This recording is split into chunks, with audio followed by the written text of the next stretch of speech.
Assalamualaikum warahmatullahi wabarakatuh.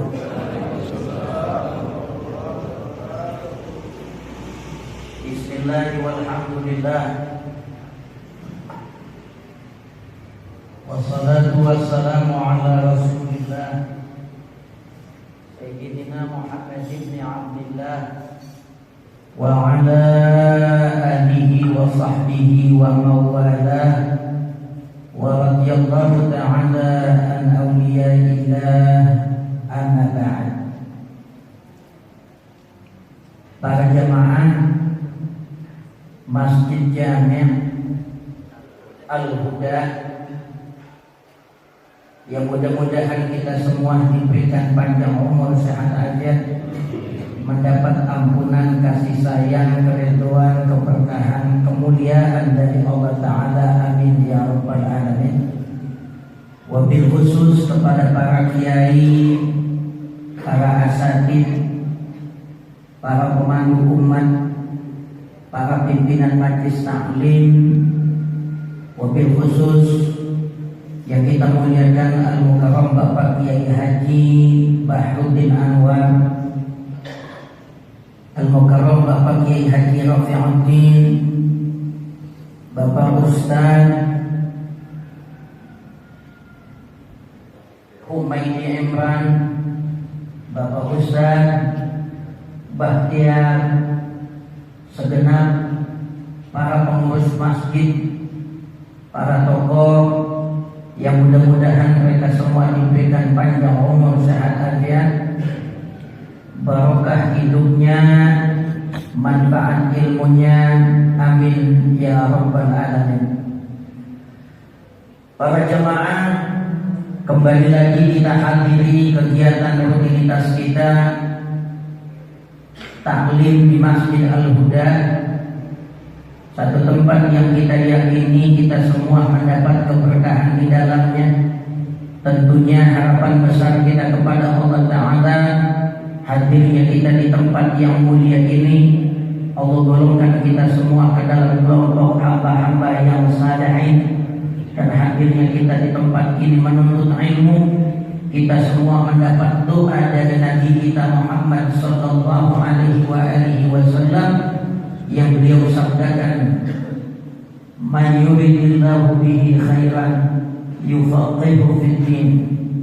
Kata Nabi, siapa aja di antara kalian yang Allah kehendaki menjadi orang baik, pastilah dia akan Allah tambahin semangat untuk mendalami, memahami urusan agamanya. Mudah-mudahan langkah kaki kita, niat yang ada di dalam hati kita dari rumah kita menuju tempat ini semata-mata menuntut keridhaan Allah, menambahkan wawasan pengetahuan agama, yang hal tersebut menjadi tanda akan adanya kehendak baik yang Allah berikan dalam diri kita, yang dengan kebaikan tersebut kita selalu berada dalam ridho dan kasih sayang Allah, istiqomah dalam kebaikan, sehingga di akhir hayat kita nanti mendapat husnul khatimah, penutup hidup yang selalu kita minta dalam doa-doa kita, ya Allah biha, ya Allah biha, ya Allah bihusnil khatimah, amin ya rabbal alamin. Sebelum kita awali pelajaran kita, terlebih dahulu kita buka majlis yang mulia ini dengan mengambil barakah dari pembacaan suratul Fatihah. Mudah-mudahan dengan asrar dan anwar yang ada dalam Al-Fatihah, Allah panjangin umur kita, Allah pelihara kesehatan dan keafiatan kita, Allah sembuhin segala penyakit kita, anak istri kita, orang tua kita, keluarga kita, jamaah kita yang lagi sakit, Allah sembuhin penyakit mereka zahiran batinan. Allah jaga iman Islam kita, iman Islam anak-anak dan cucu kita. Allah anugerahkan dalam hidup kita keturunan salihin dan salihah. Allah jadikan rumah tangga kita sakinah, mawaddah warahmah. Allah kabulkan hajat kita. Allah gampangin urusan dunia dan akhirat kita. Allah lindungi diri kita, keluarga kita, harta benda kita, usaha kita, kampung kita, negeri kita dari datangnya bala, fitnah dan musibah. Ada niatan orang yang berlaku jahat, zalim, hasud, mudah-mudahan kejahatan mereka Allah enggak sampaikan kepada kita. Kejahatan mereka enggak kena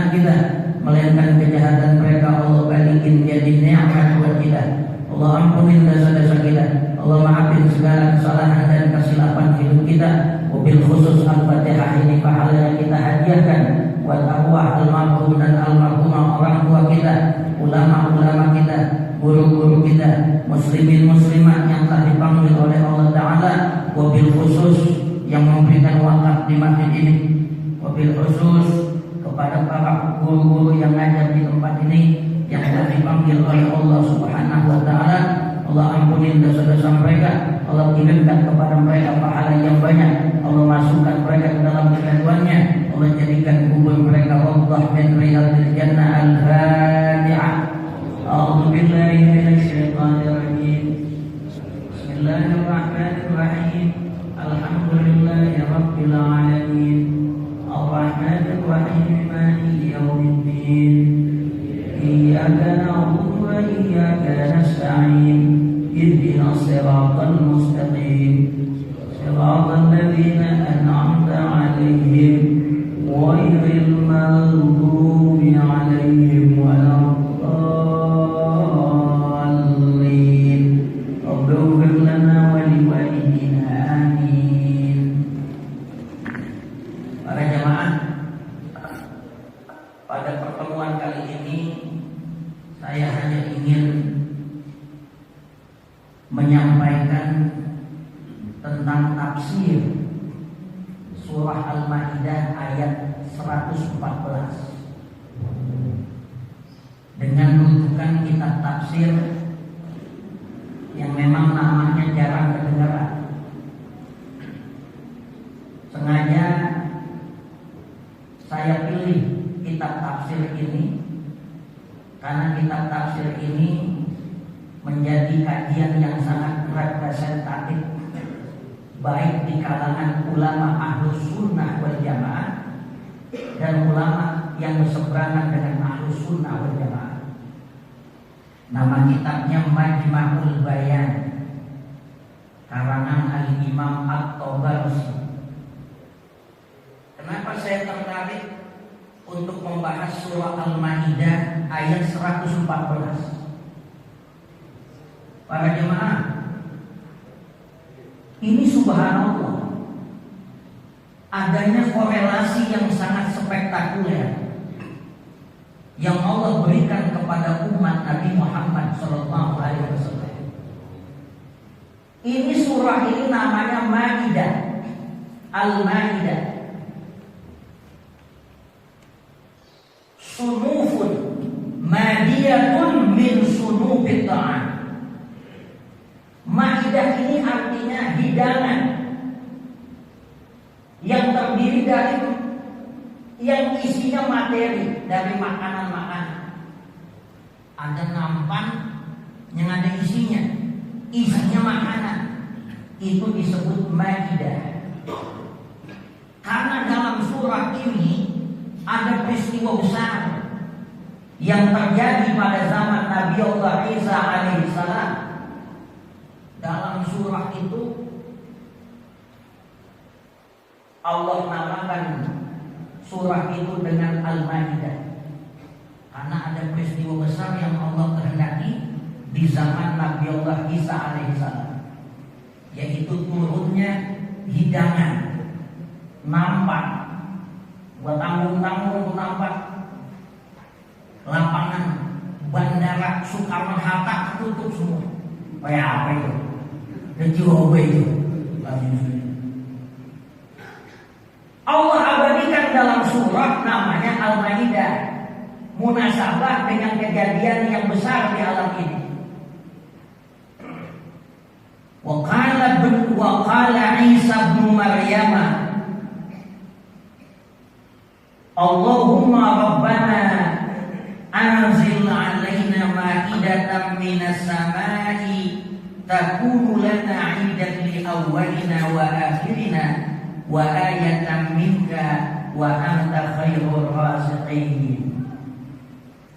Nabi Isa munajat sama Allah, permintaan kaumnya agar Allah kirimin hidangan dari langit.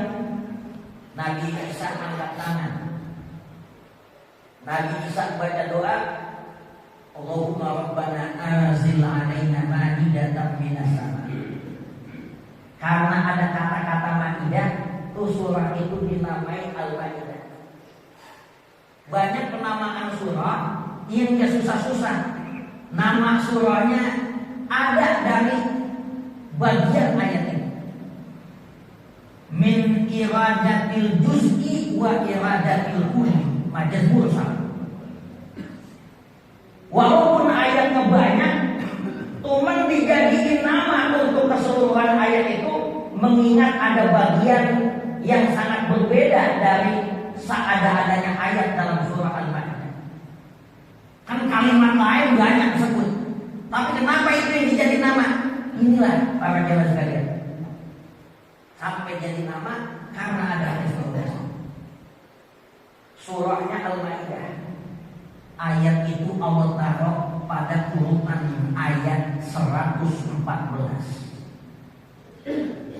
Bila umat Nabi Allah Isa alaihissalam Allah turunkan hidangan yang isinya materi daripada makanan-makanan, ayat itu Allah taruh nomornya 114.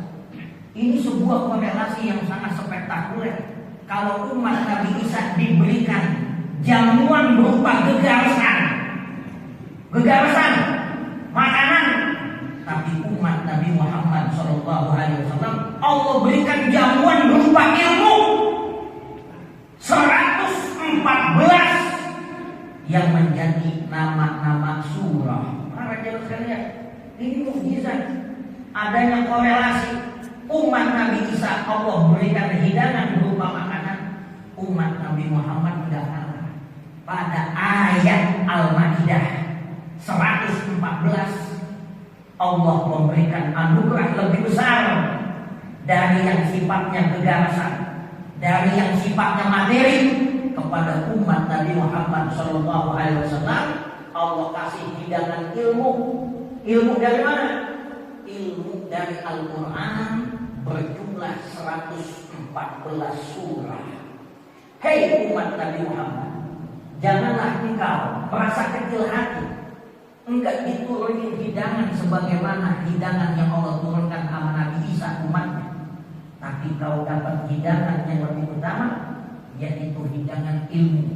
Allah taruh ayat pada ayat 114, padahal angka 114 menjadi jumlah total dari anggota-anggota surah yang ada dalam Al-Quran. Umat Nabi Muhammad masih tidak bisa kalah. Bahkan Allah berikan anugerah yang lebih besar dari itu. Kalau timbang gegarasan sih, kalau timbang dikasih materi, itu nggak ada apa-apanya. Ini umat Nabi dapat warisan ilmu, dapat warisan berupa ilmu. Ilmu apa materi? Muliaan ilmu. Kalau materi lama-lama bisa habis. Materi kita gunakan, kita daya gunakan, kita lakukan tasarruf pada materi itu habis.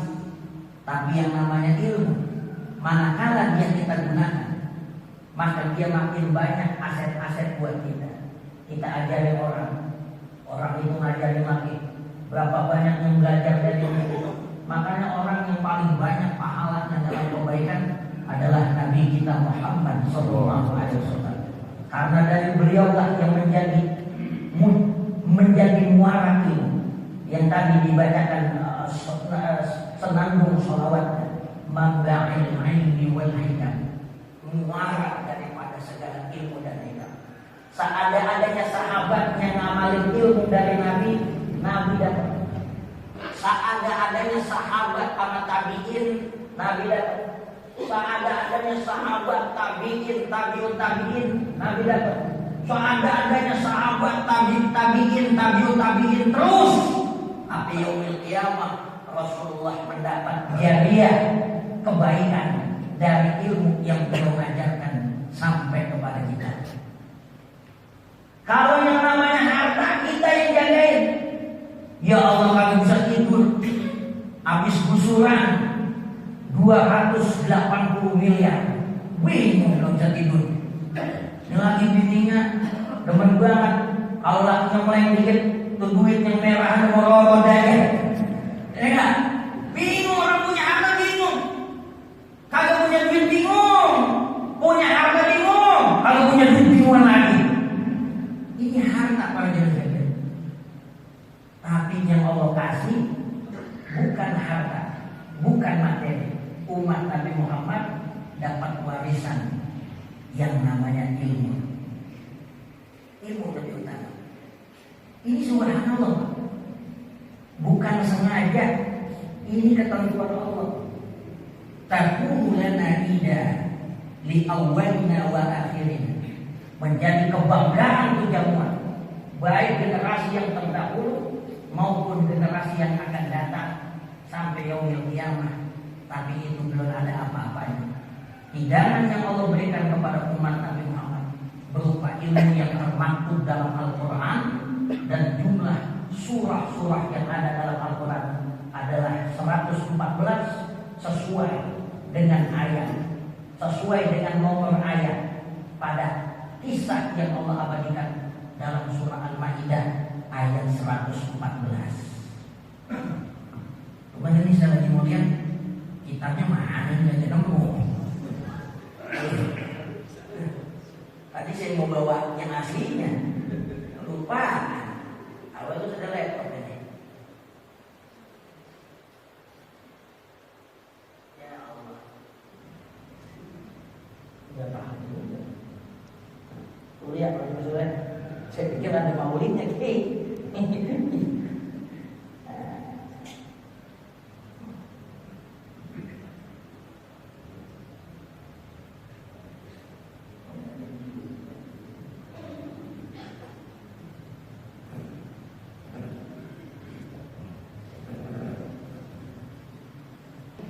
Yang disebut penyakit saktah. Penyakit saktah ini penyakit lumpuh secara total. Kata orang Betawi udah berdasar. Kencing sama enek udah di situ. Sehingga orang kampungnya, keluarganya menyangka ulama mati. Sampai detak jantungnya berhenti. Begitu diproses jenazah, dibandingin, dikapanin, disolatin, dikuburin. Ini ulama hidup. Dinding hari lagi dipasang hidup. Udah ilaha illallah, kayak apa itu? Belum depan pak. Mau ada kipas angin, asap lagi. La ilaha illallah, kayak apa itu? Dinding hari ditutup, diuruk tuh tanah, diinjek-injek tuh tanah. Ini ulama nazar. Kalau apa emang ada yang gali kuburan saya sehingga saya bisa keluar dari kuburan ini, saya nazar, saya akan bikin kitab tafsir. Ternyata para jamaah sekalian, di kampung itu emang sering banget ada orang yang sering gali kuburan malam-malam buat dicolong kain kafannya. Dalam istilah orang Arab disebut an-nabash, tukang gali kuburan buat nyolong kain kafan. Ada orang yang matinya hari-hari tertentu, itu kain kafannya dicolong. Makanya orang dulu kalau habis nguburin, kuburannya ditungguin. Takut ada orang yang masih banyak ngamalin ilmu uga. Dia menyempurnain kesaktian, caranya kayak begitu. Gua pengen ambil tuh kain kapan. Ini kelompok nabash, gali kuburan, ini kuburan ulama besar. Gua mau tolong kain kapan. Ya biar tujuannya ngambil berkah, gua mau lah kalau nyolong salah.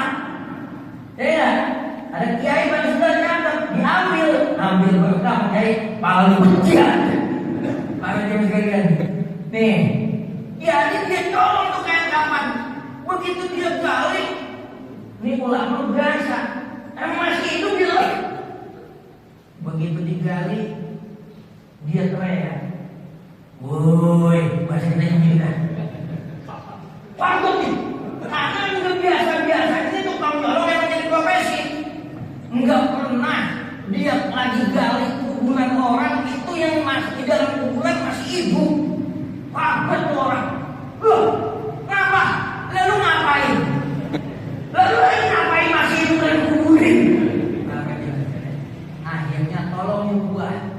Udah, ntar pokoknya kalau lu nolongin gua, lu gua doain dia dapat hidayah. Lu kudu berhenti nih. Ini Allah ngasih hidayah. Lu kerjaan lu dibatil. Nyolong kayak kapan? Sekarang Allah kasih hidayah melalui gua. Ini kerjaan batil. Lu jatuhin. Akhirnya dalam riwayat Nisi An-Nabas, murid-muridnya. An-Nabas ini tukang nyolong kapan di kuburan. Akhirnya jadi murid-murid itu ulama besar yang ikut serta dalam penulisan tafsir. Yang tafsir ini mendunia, nama kitab tafsirnya Majma'ul Bayan. Itu ulama menjalani nazar dia. Kalau emang ada orang yang gali kuburan saya bisa selamat. Saya pengen ngarang kitab tafsir. Akhirnya Allah utus si Nabas untuk menggali kuburan dia. Walaupun dia punya tujuan nyolong, tapi selamat si ulama itu. Akhirnya ulama mengarang kitab tafsir yang disebut Tafsir Majma'ul Bayan. Nah, melalui kitab tafsir ini saya ingin menjelaskan ayat yang tadi kita baca. Cuman tafsirnya belum ketemu ini. Betul nanya kalau ya. Ini sih berganti dia. Jadi ayat 114 Al-Maidah nanti pulang ya. Itu 114 berbicara tentang jamuan besar yang Allah turunkan kepada Nabi Isa beserta umatnya.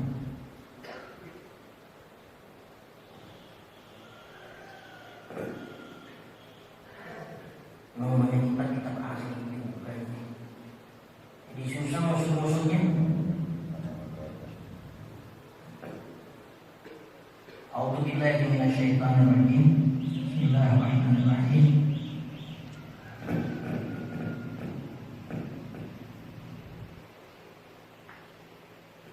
Ya Allah. Belum disiapin lagi ini. Susah nyarinya. Qala Isa ibn Maryam Allahumma rabbana anzil 'alaina ma'idatan minas sama' takunu lana 'idan li awwalina wa akhirina wa ayatan minka warzuqna wa anta khairur raziqin. Kata Imam At-Tabarsi,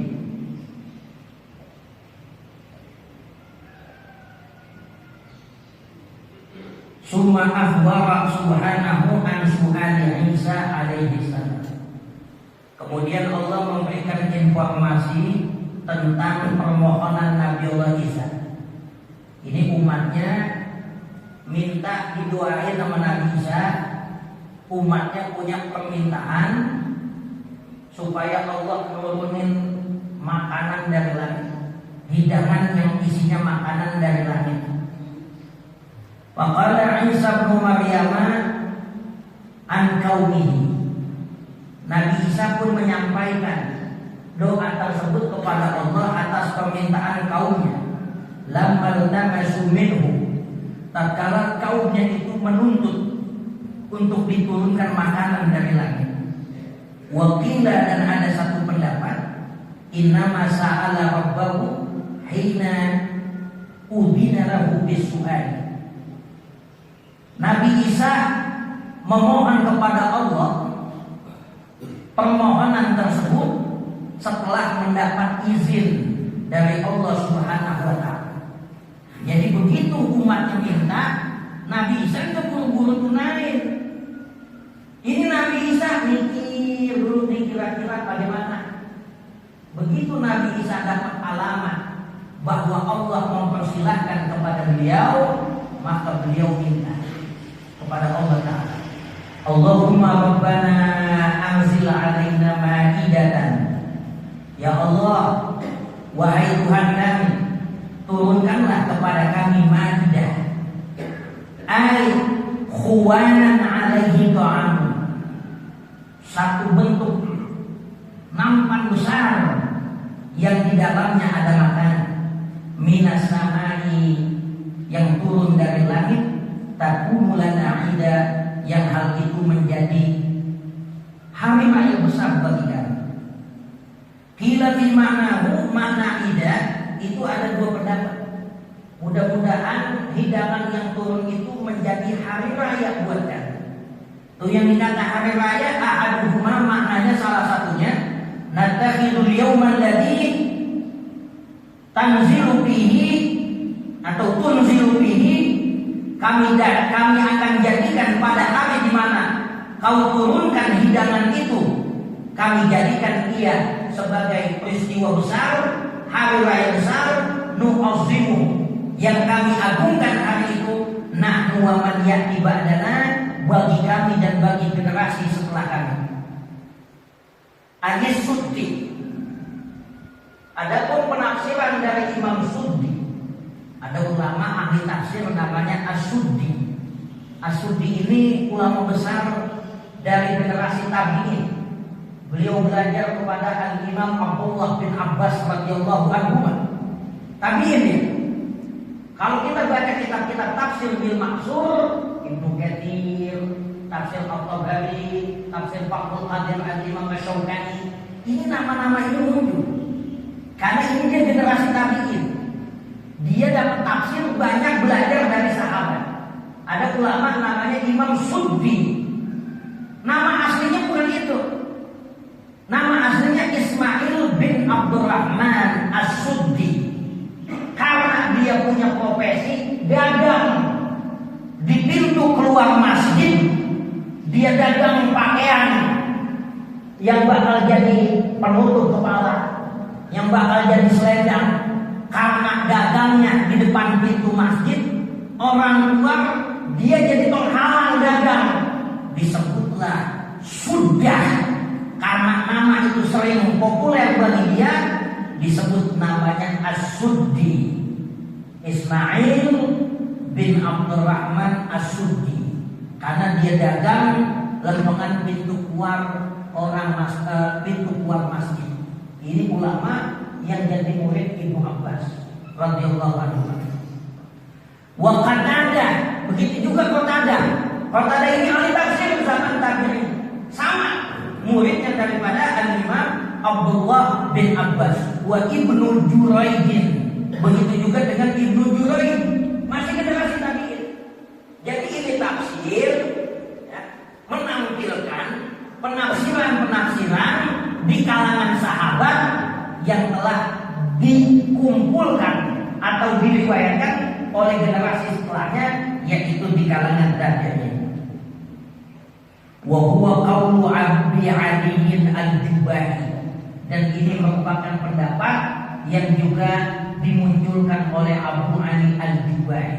Ini Abu Ali Al-Jubahi, guru daripada Imam Asy'ari, tokoh daripada Mu'tazilah. Sebelum Imam Asy'ari, imam besar dalam Ahlus Sunnah wal Jamaah bersama Abu Mansur Al-Maturidi, dia ngaji kepada Al-Imam Abu Ali Al-Jubahi. Jadi penafsirannya ulama-ulama yang berkompeten dalam bidangnya. Itu pendapat yang mengatakan bahwa yang dikata Aidan itu hari raya. Turunnya hidangan itu kami akan jadikan hari raya. Itu tafsiran yang pertama. Wa tsani anna ma'nahu taqumu aidatan. Yang dikata idah itu bukan hari raya, tapi aidah, menjadi nikmat. Aidatu fadlin, datangnya karunia minallahi alaina, dari Allah kepada kami, wa ni'matan minhu lana, dan menjadi satu nikmat dari Allah buat kami. Wal awwalu huwal wajhu, tapi tafsiran yang pertama itulah yang lebih diterima oleh para ulama. Banyak diambil oleh para ulama. li awwalina wa akhirina, yang menjadi hari raya bagi generasi terdahulu maupun yang akan datang. Li ahli zamanina wa man yajibu ba'dana, bagi orang yang hidup zaman ini maupun orang yang hidup setelahnya.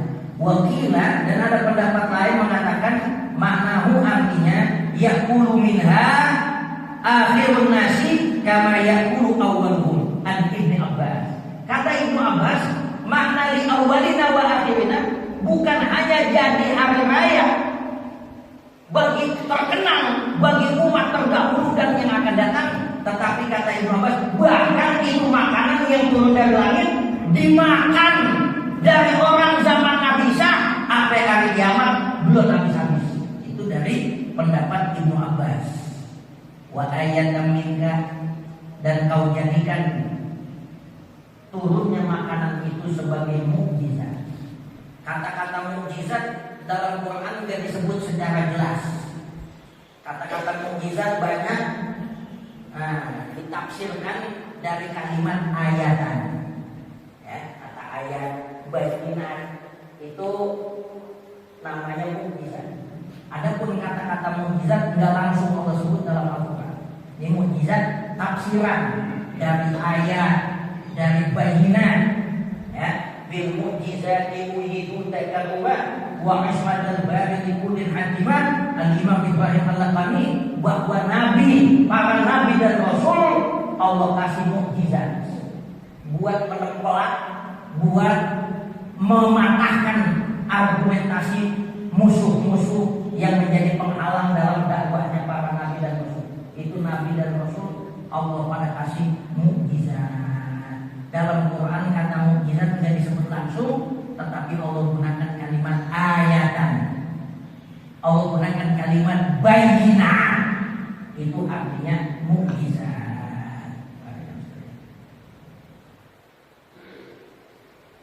Warzuqna ay waj'al dzalika rizqan lana. Jadikanlah hidangan itu sebagai rezeki bagi kami.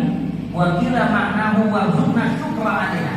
Bukan hanya kami bisa nikmati makanan itu, tetapi jadikanlah kami orang yang mensyukuri nikmat tersebut. Bukan hanya kita bisa makan, tetapi kita bisa mensyukuri nikmat itu. Wa anta khairur raziqin, dan engkaulah sebaik-baik yang memberi rezeki. Ayat ini ditutup dengan nama Allah yang menjadi nama keagungan Ar-Razzaq. Wa anta khairur raziqin. Kasih sayang Allah kepada makhluk, kasih sayang Allah kepada hamba-hambanya. Allah berikan kita rezeki. Rezeki ini ada dua, Pak. Ada rezeki yang tolim, ada rezeki yang matlub. Rezeki tolim adalah rezeki yang nyari kita. Kita tidak ngapa-ngapain itu rezeki bisa datang. Ini namanya rezeki tolim. Biasanya di rezeki ini kelas tolim, klasifikasi rezeki yang tolim ini datang melalui amalan-amalan. Siapa yang baca istighfar, siapa yang baca sholawat, siapa yang baca al-waqi'ah, siapa yang baca ngamalin sembahyang duha, siapa yang rajin sembahyang malam, rezekinya ngocor aja masuk-masuk. Ini rezeki yang tolim. Rezeki kelas tolim, klasifikasi tolim datang biasanya lewat amalan-amalan, atau datang lewat perangai-perangai yang baik, akhlak yang baik. Itu bisa datangin rezeki. Orang kalau tukang bohong, mana ada orang yang mau bisnis sama dia, ya kan? Bukan tanah merah, katanya berangkat nonton, tahu-tahunya kurang. Lah kagak diajak lagi besok. Akhlak yang buruk bisa bikin mampet rezeki, sebagaimana akhlak yang baik dapat datangin rezeki. Ini ada dua pedagang, yang satu dagang madu, yang satu dagang cuka. Berseberangan dagangnya, tapi tuh orang banyakkan beli cuka. Ini tukang madu ke Syria. Padahal cuka atau madu kadang-kadang madu manis. Kok ini yang laku daging cuka? Akhirnya tukang tukang madu datang, lu dagang pakai black magic ya? Masa gua dagang madu kagak laku, lu dagang tukang laku? Apa kata si pembeli, kata si penjual tukang? Bang, jangan suuzon gitu. Lah abang, lah saya dagang madu, saya dagang tukang. Tapi kalimat-kalimat saya, tingkah laku saya sama pembeli semanis madu. Lu dagang madu doang, lu kalau asem banget pakai tukang. Lo orang apa ya? Bu, ada orang perempuan dikata putih kagak, hitam, tapi hitam manis. Kalau hitam putih kalau digaruk bubul. Enggak pernah ke salon, enggak pernah pakai alat-alat rias, bedak macam-macam enggak pakai. Yang dia kerjain wudu, yang dia kerjain sering melihat mushaf. Kalau dia nemuin orang mukanya ajer banget, biar kata hitam, biar kata orang susah, biar kata jelek, goblok, begitu jelek, susah, goblok, tapi akhlaknya bagus. Ini enak, ya kan? Ada orang cakep ke salon mulu, badan kagak masuk-masuk, sama kebujuran mulu kerjanya, beli pakaian mulu. Tapi kalau nemuin orang mukanya asem, nah kalau mukanya asem boleh dikatakan. Ini masalah rezeki tolim balik. Ada rezeki yang masuk dalam kelas tolim. Rezeki itu datang nyari kita. Ada lagi rezeki yang kedua, rezeki yang matlub. Rezeki yang kalau kita enggak usaha, rezeki yang kalau kita enggak parahin, kita kagak dapat. Sampai ini ada orang kerja pada perusahaan, ada orang yang kerja di PT. Kalau dia masuk digaji. Ada kuli bangunan, dia masuk, dia kerja digaji. Dia kagak masuk sama yang gaji. Ada apa? Ini namanya rezeki matlub. Matlub, ini Ustaz Imran. Rezekinya maklum kalau Ustaz, ya enggak? Rezeki kalau Ustaz rezeki tolim. Kalau karyawan rezekinya maklum, kalau dicari-cari dan sudah dapat. Ya enggak? Ustaz Ubaidi, ya enggak? Walaupun dia nggak ngapain, lah kontrakan biasa. Itu namanya maklum. Ya, namanya tolim. Dia ada sendiri. Makanya dari peristiwa ini para jamaah sekalian, ada hal yang sangat mengesankan. Waktu Imam Syafi'i radhiyallahu anhu, Imam Syafi'i punya guru namanya Imam Malik. Ini Imam Malik di Madinah. Saking alimnya nih Imam Malik, walaupun masih muda, ulama-ulama tua ngasih apresiasi. La yufti wa malikun fil Madinah. Nggak ada yang boleh ngasih fatwa selama Imam Malik ada di Madinah. Kayak apa itu alimnya tuh orang? Imam Syafi'i masih muda ngaji sama Imam Malik. Begitu Imam Malik bacain hadis, ada sebuah hadis yang Imam Malik sampaikan sama jamaah. Apa kata Imam Malik? Lau tawakkaltum haqqa tawakkuli. Qala Rasulullah sallallahu alaihi wa alihi wasallam, "Lau tawakkaltum haqqa tawakkuli, la razaqakum kama yurzaqu at-tayru yabdu khimasan wa taruhu bitan." Seandainya kalian benar-benar tawakal sama Allah, benar-benar nyerahin segala urusan kita sama Allah, haqqa tawakkuli, sebenar-benarnya tawakal. Apa jaminan dari Allah buat orang tawakal? La razaqakum kama yurzaqut tayru. Niscaya Allah bakal kasih rezeki kepada kalian kama yurzaqut tayru, sebagaimana burung dikasih rezeki sama Allah. Burung Pak subhanallah, pagi-pagi dari sarangnya dia keluar, itu telinya kosong. Orang sini nggak ada teli. Kalau bahasa sekolahan tembolok. tuh kantong nyimpen makanannya habis dia makan, dia konsumsi. Pagi-pagi itu burung telinya kosong, wadaruhu bitana, sore udah penuh. Pagi masih kosong, sore udah penuh. Tiap hari selama burung hidup, rezekinya nggak pakai pusing. Burung bangun para penggila tukar bulakan, ada rawa, ya enggak? Burung dan nebak tuh bangun. Dia cosorin itu ikan sili, seruat. Masih ada di sini ikan juga.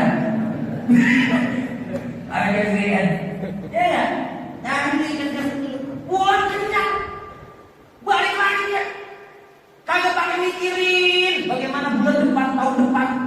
Pokoknya besok walaupun perut gua kosong, tali gua kosong, pokoknya udah ada, udah dijamin sama Allah. Kata Imam Malik menjelaskan ayat dan hadits ini. Wa yustafadu min hadzal hadits annal arzaqa bi mujarrad tawakkuli 'ala Allah la bisababil ikhtiyar. Kata Imam Malik, dari hadis ini diambil kesimpulan bahwa semata-mata yang namanya rezeki, itu urusan tawakal seorang hamba sama Allah, bukan disebabkan lantaran ikhtiar.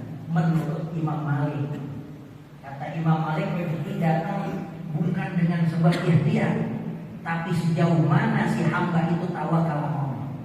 Semakin tawakal, semakin gampang rezekinya. Tetapi semakin ragu, semakin susah rezekinya. Ini urusan itu. Rezeki ini makhluk Allah yang sangat fenomenal, yang kita nggak bisa tahu, Pak. Ada orang, bapaknya orang kaya, dianya berpendidikan, sekolah, gelarnya sarjana ekonomi, profesor. Tapi begitu dia dagang, belum tentu sukses. Dia kata modalnya ada, ilmunya ada, belum tentu juga. Ini urusan rezeki. Emang Allah yang berarti. Makanya ada peribahasa, rezeki emang Allah udah tentuin. Laksana batok pucung biar kata tenggelam di lautan, lah isinya segini juga. Baik ini masalah rezeki. Kata Imam Malik, yang namanya rezeki itu semata-mata ditentuin tawakal seseorang, bukan gara-gara ikhtiar. Ini Imam Syafi'i dengar kalimat itu. Imam Syafi'i sebenarnya nggak setuju. Tapi yang namanya murid zaman dulu, Imam Syafi'i akhlaknya bagus, dia nggak mau protes ke gurunya. Imam Syafi'i sambil mikir, bagaimana saya ini membangun argumentasi agar guru saya bisa terima bahwa yang namanya rezeki juga ada campur tangan ikhtiar. Pendek kata, Imam Syafi'i gak setuju sama Imam Malik dalam urusan komentar rezeki datang semata-mata dari tawakal, bukan adanya ikhtiar. Laksana Imam Syafi'i ngomong nih, romanannya udah kayak dodol jatuh di pasir. Omongan Imam Malik kayak dodol jatuh di pasir ini. Yang namanya jatuh di pasir biar kata di kolom-kolom masing-masing selurus. Begitu kira-kira. Wah, kata Imam Syafi'i, dodol jatuh di pasir ini. Tapi Imam Syafi'i merenung bagaimana caranya Imam Syafi'i mendatangkan argumen supaya Imam Malik terima rezeki juga ada campur tangan ikhtiar. Imam Syafi'i begitu bubar nyanyi, keluar Imam Syafi'i mikir mana dalilnya. Ini dalil kagak ada di beberapa hadis. Begitu Imam Syafi'i jalan nyampe di pasar, dia nemuin aki-aki.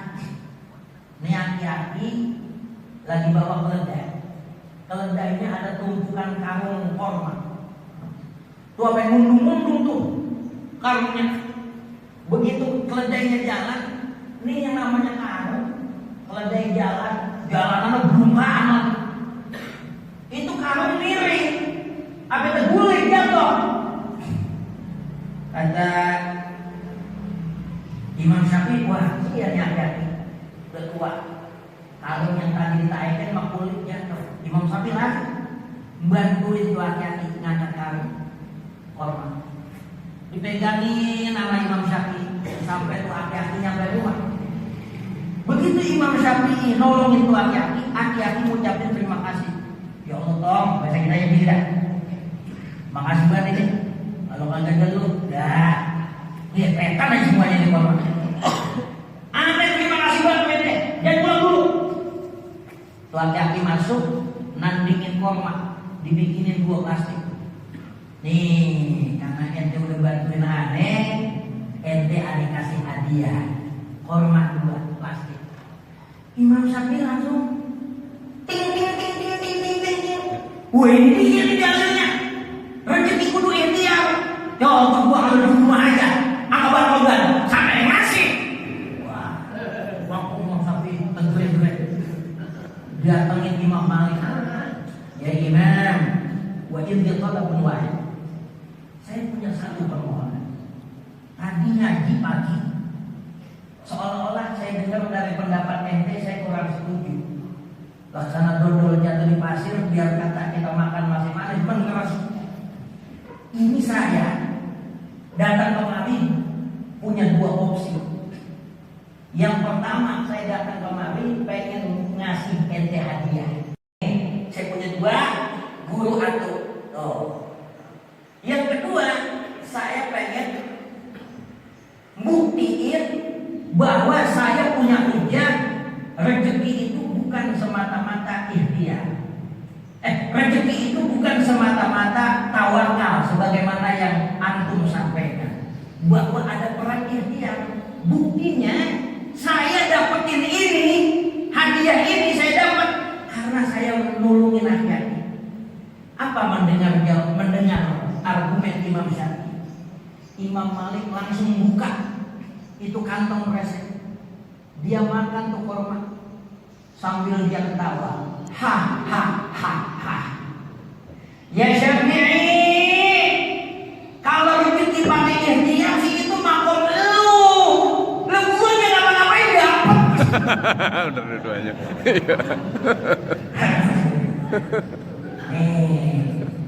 Jadi dari kisah ini kita kalau dengerin kalam-kalam ahlul hikmah, yu'til hikmata man yasha wa man yu'tal hikmata faqad utiya khairan katsira. Siapa yang dapat hikmah? Allah ngasih hikmah sama orang-orang yang Allah kehendaki. Siapa yang dapat hikmah itu, maka dia telah mendapat anugerah yang seharusnya. Orang kalau udah paham hikmah, dia gak bakalan nyalain pada Allah. Dia gak bakal nyalain kehendak Allah Subhanahu wa ta'ala. Semuanya benar.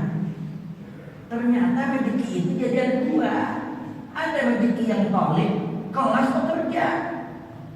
Ada rezeki tolib yang datang, yang nyari kita. Ini kelas orang khusus, kayak Imam Malik dalam kali dapat. Tetapi ada juga rezeki yang maklum, rezeki yang kudu kita cari. Kalau kita nggak nyari nggak dapat. Para jemaah sekalian, sehingga Allah banyak menyebutkan dalam ayat Al-Quran, khairul raziqin wa anta khairul raziqin. Sebaik-baik yang memberikan rezeki adalah Allah Subhanahu. Sebagian Allah kasih, sebagian enggak. Ada orang yang dapat kelebihan, yang lain enggak. Ini jatah Allah. Makanya orang kalau hasud sama nikmat orang lain punya kelebihan, dia hasud, dia berupaya jatuhin orang yang punya kelebihan itu. Pada hakikatnya dia enggak senang dengan pemberian Allah yang Allah berikan kepada kita. Sebagai penutup kajian kita kali ini, saya ingin menyampaikan tentang Abu Nuwas yang disebut Abu Nawas itu. Abu Nawas ulama besar, utamanya dalam urusan syahid. Abu Nawas ini melihat binatang hidupnya enak. Abu Nawas hidupnya tadinya enak. Kalau bapaknya hakim, dapat gaji dari kerajaan. Tapi begitu dia lihat bapaknya di masa tua, kupingnya budek. Kata Abu Nawas, ini gara-gara belain orang salah begini, jadi hakim. Budek dia tua. Abu Nawas cerdas. Dia nggak mau kayak bapaknya. Dia nggak mau jadi hakim. tapi dia alim dalam urusan lugah. Begitu dia lagi lihat nih kejadian yang ada di alam, dia melihat kambing, dia melihat onta, hidupnya enak, ngapa-ngapain. Wah, ini Abu Nawas hidupnya susah. Kayaknya ada kecemburuan sama binatang. Masa cemburu sama binatang? Binatang makan kita cemburu, kita iri sama binatang. Sampai Abu Nawas mengubah sebuah sate, rizqut tuyusi yaji'uha bisuhulatin wa dhawul fasahati rizquhum masjun law kana hirmani li ajli fasahati faj'alillahumma minat tuyusi akulu. Rizqut tuyusi yaji'uha bisuhulatin. Rezekinya kambing enak banget.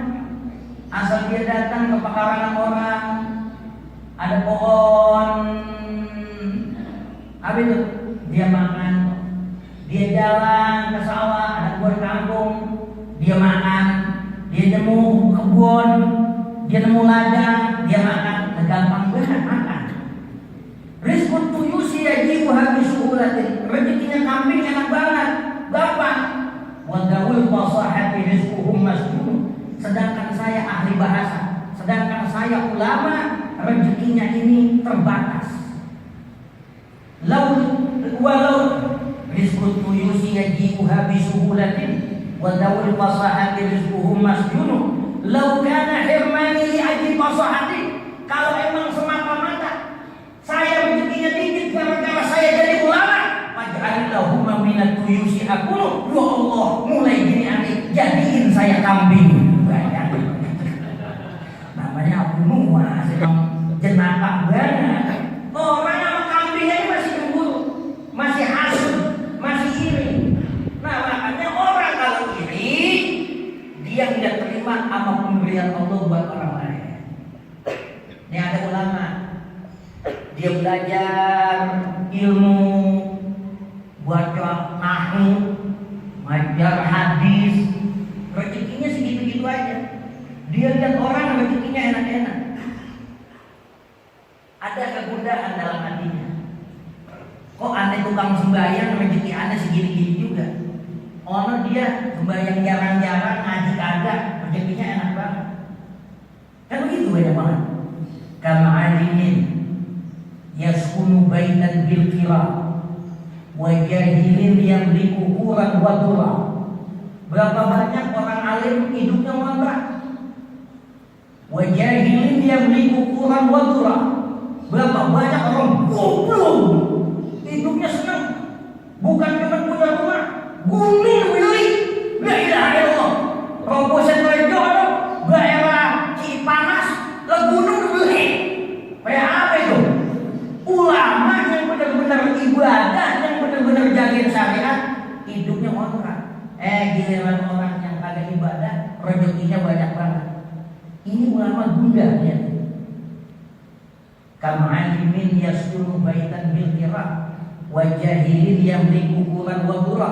Lamma qara'tu qaulahu subhanahu, tatkala di ulama baca Quran, lamma qara'tu qaulahu subhanahu nahnu qasamna bainahum salamira. Di dalam Quran ada pernyataan, kalian jangan pada hasud. Dia hidupnya enakan, kita kagaan. Dia hidupnya kodoan, dia hidupnya adaan, kita kodoan. Jangan pada hasud, jangan pada iri. Itu di Quran udah Allah tentuin. Lamma qara'tu qaulahu subhanahu nahnu qasamna bainahum salamira. Ketika di ulama baca ayat baca Quran, nemuin ayat nahnu qasamna bainahum ma'isatahu, kami udah bagi-bagikan rezeki masalah penghidupan, jadi kita nggak boleh pada hasud. Wa anta khairul wasiqin, walaupun sedikit, bukan banyak atau sedikitnya, tetapi sejauh mana kita bisa mensyukur nikmat Allah. Mudah-mudahan kita termasuk orang yang bersyukur, orang yang bisa memanfaatkan anugerah Allah yang Allah berikan melalui nabi-nabinya, ilmu yang Rasulullah SAW sampaikan. Inilah sebaik-baik hidangan, melebihi hidangan yang Allah pernah turunkan di alam ini pada zaman Nabi Allah Isa. Mudah-mudahan kita diberikan kekuatan, istiqomah dalam ibadah sampai akhir hayat kita. Al-Fatihah.